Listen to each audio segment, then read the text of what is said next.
So once again, good afternoon everyone. Good afternoon, ma'am. So this afternoon, we are here to introduce to you our assigned topic, which is this Shelterwood method. So for now, here are the basic outline of this topic. So we have first, we have the introduction, followed by the definition of terms that also include the types of Shelterwood, and followed by the advantages and disadvantages that also followed. I also included the process and the purpose of Shelterwood. Lastly, the overall conclusion of this topic. So for now, let my co-reporter introduce to you what is Shelterwood method is all about.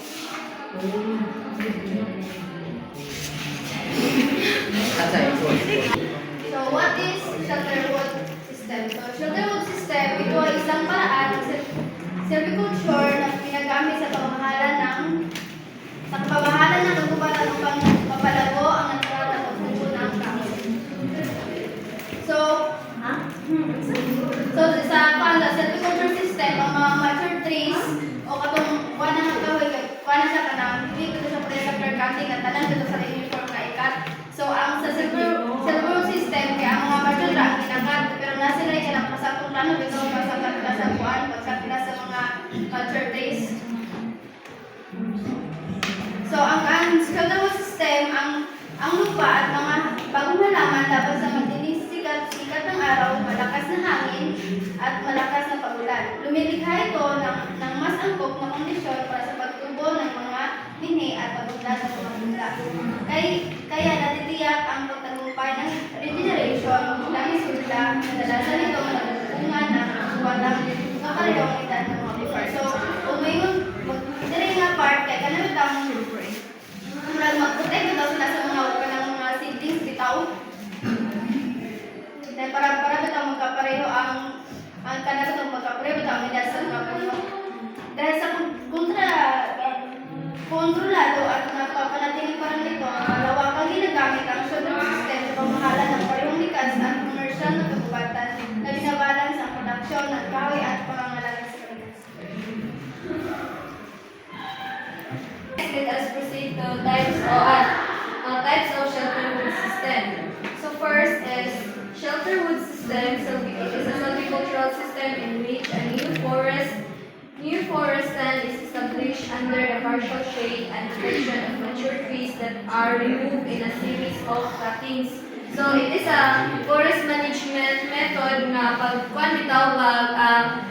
pag-establish of new forest under siya sa partial shade and protection. So katong mga mature trees is dili siya ginakat bitaw siya diretso. Dili siya gi-cut bitaw sila diretso mo dili hinahinay by stage ang iyang pagkat. Dayon kato siya ng mga mature trees is kanang maghatag bitaw siya og shade and protection sa mga new trees, no? Para nga if ever nga nay mga kusog ng mga hangin dili bitaw siya direct ang impact dito sa mga new trees.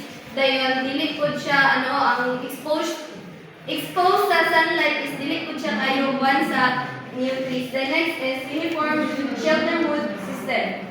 Shelterwood system in which the overstory trees retained for regeneration are uniformly distributed over the entire stand area. So ang uniform shelter system, it is a type of Shelterwood system na ang katong mga mature trees is kanang uniform bitaw ang iyang arrangement or kanang scattered ba scattered siya sa whole forest kanang para nga dili bitaw siya kanang natapok lang siya sa usa ka area kay if ever magud na magtapok lang sila dira sa usa ka area ang katong mga new trees nga mga kwan is dili pud sila dili sila mahatagan og protection sa katong mga tagas nga mga mature nga mga trees. Next, strict Shelterwood system. Modification of the Shelterwood system in which regeneration cuttings are carried out in successive strips across the stand. So kani siya is ang pagkat sa katong mga mature trees is dili bitaw siya kanang dili so dili pa siya kalinya ang ihang pagkat. Then ang katong mga nabiling mga mature trees mo sila ang kanang naghatag og protection sa katong mga new trees. And katong giputlan sa katong mga mature trees is katong dito po lutubo ang mga new trees. Next is the group system or group Shelterwood or group selection. It agricultural system in which trees are removed in small groups or patches to create openings for regeneration, while the rest of the stand remains intact. So, kani siya is imagine niya kanang natin sa forest area. So, kanang magkuhan bitaw sila o magkat lang bitaw sila o small patches ana nga area. Kato nga area is mo to mga gikat ang mga trees ito is para pod nga ang kana bitaw ang exposed bitaw sa sunlight is direct bitaw po siya sa mga nasa ubos ng mga new trees. Next is irregular system, irregular shelter mode or irregular selection system. This is a system of forest management in which trees of different ages and sizes are maintained in the same stand and regeneration occurs continuously or periodically. So, dili sa irregular system is ang naa sa forest is klase-klase bitaw ang ilahang ang mga trees nga na dito. Like na ay mga mature trees, na ay mga young trees. So, kana siya is na kanang sa tawag kanang muna na siya inana kay para bitaw dili bitaw pod ingon nga kanang sa tawag ani para dili pod ba makalbo kung makalbo ang kana bitaw ang lasa ko katani ka matured na nila ikat na sila tanan. So hinay-hinay ang pagpatubo bitaw dili siya kanang isa na siyang irregular system. Okay, now let's move on forward to the advantages of shelter method. So, these are the advantages na makuha if kanina na method ang ato ang sundon. So, this natural local regeneration will help to sustain the habitat, no? And also to improve the structural diversity and para yun, no, ang kanamindot na genetic improvements sa mga superior trees. So now let's move on forward to the first advantages. Pag may tawag natural regeneration and protection, so the definition is indicated at the PPT. So this one ako siya explain. Pag may natural regeneration and protection, so gano'n isa siya sa mga advantages because of katong mga pagtutubog kinakahoy no is ma-under sila sa protection sa katong mga daan ng mga kinakahoy. So kumbaga, dili bitaw sila madadali o kamatay in terms of kanang dili sila madadali karayos, kamatay or kadaot in terms of kanang bitaw ma-expose sila sa sunlight, too much sunlight exposure. So muna yung first advantages sa itong shelter. Kaduha, it improve genetics and quality. So, nganong maka-improve siya of genetics and quality because of ang atong ipabilin ng mga kahoy ng area no, like atong mga superior or mga nindot ang quality aron mag-provide seed to have a better quality sa mga masuray para magtubong kahoy. So, muna yung naka-unique sa ito ang shelter method. Ikatlo, we have this aesthetic and biodiversity. So, unlike sa pagkating, si shelter method no, kay dili dali mo po mato ang natural forest or plantations. Kay hinahinay man ang ato ang harvesting method na hinihino. So, padayon nga na nindot nga kulayaran ng ato mga hayop and healthy ang ilahang palibot. So, now let's move on forward to number 5, which is the controlled environment. So, makasulitan na isa sabi sila sa mga advantages because of dali ma-manage sa mga nakabili na species ang init. Kumbaga, in terms of, wala kayo competition, in terms of getting the energy that they needed, especially dito mga bata na ito ng mga magtubuhay na kahoy mo. So, it is also help to reduce those mga anti-salabon ng mga sagbot or those mga other lunar species or katulad ang mga distraction sa paligid. So, lastly, we have these economics and operational factors. So, nganong nindot din siya ng method because of kanina method, magdala siya o panilabuhay sa tao. Kaya tunod, ang harvesting sa kaibalit mo, ang harvesting method niya, dili butuhan, kundi tagagmay, which is benefited kayo sa ang mga tao mo. So, that are the advantages of the shelter method. So, now let's move on forward to the disadvantages of it.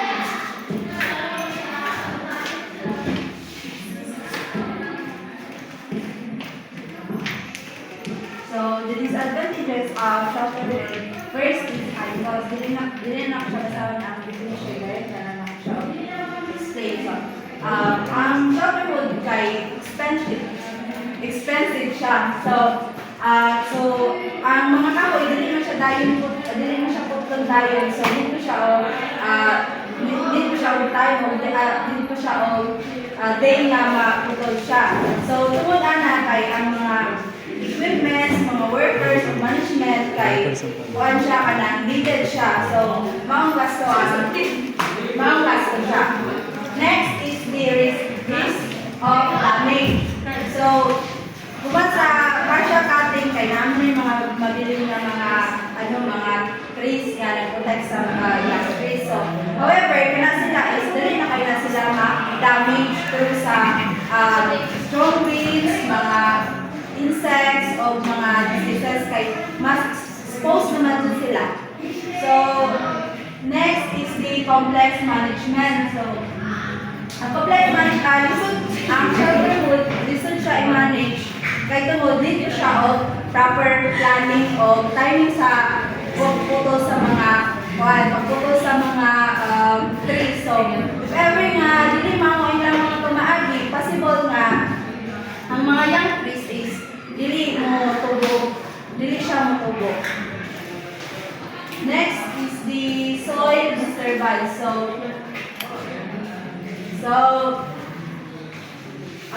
sa soil tungod balik-balik man ang paglaging, then magbalik-balik po ang mga workers, mga machines, mga trucks, and so on. So, kana sila is makadaot na sila sa yuta, makakumpak sa soil. So, labi na, dili mao ilang pamaagi sa pagkuan ana nga area. So, makakumpak siya sa soil. Next is not suitable for all the species. Kay ang ubang species kasi is need pa siya of full sunlight. So, mamili siya kay kanang young trees is na ang mga namabilin kay makashade man na siya sa mga young trees. So, dili siya suitable for all species kay ang ubang species kasi need pa sila of full sunlight. Next is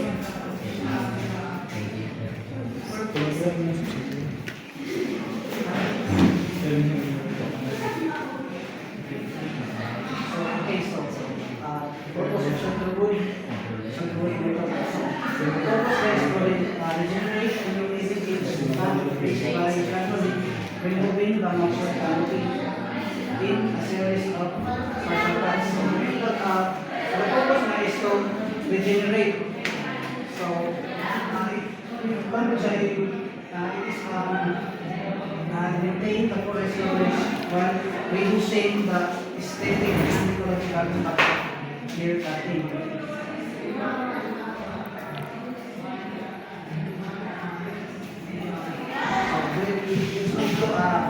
The process of shelterwood method. So first we have preparatory cut. So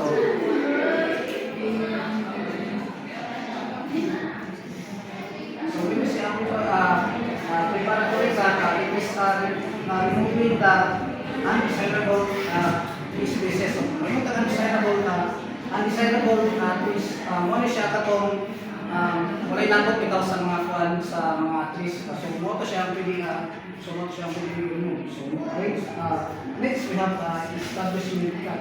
So dali po sa establishment cut, same po sila sa preparatory cut. So mo po siya. So ang dili lang is leaving the best trees. So mo po siya. So dili pumunta sa intermediate or secondary cut. So there is a intermediate. It's also designed to improve the stand, the quality, growth, health, and species composition. So there is a removal cut. So bantay mo sa isa ka kahoy, ang i-remove lang is ang katong gitaw na mother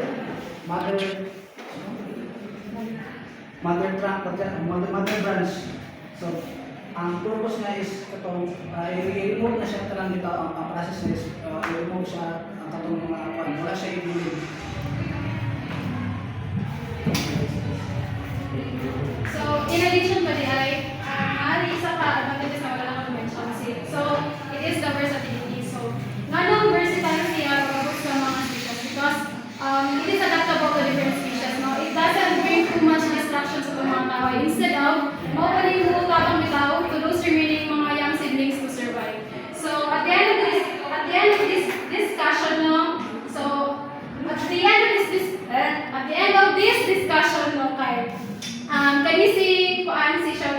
STEM that is commonly called as a controlled method no kay it helps to maintain sustainability no na pamaagi sa pag-teacher bitaw, pamaagi sa pagplano ug klaro kung unsa ang way sa pag-harvest sa mga kahoy no. Ensuring na katong mga bagong tubong kinabuhi na ng mga kahoy kay maprotektahan sa mga magulang nitong mga kahoy. So that is shelter wood method. So now you are free to ask questions, queries, and other gusto ninyo i-clarify sa mga topic o mga manita.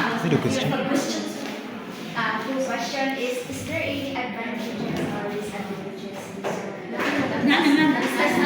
Discuss na nila inang Naano yung mga advantages. So kapag yun lang sige, more questions. Nasabtan na rin na tayo. Why?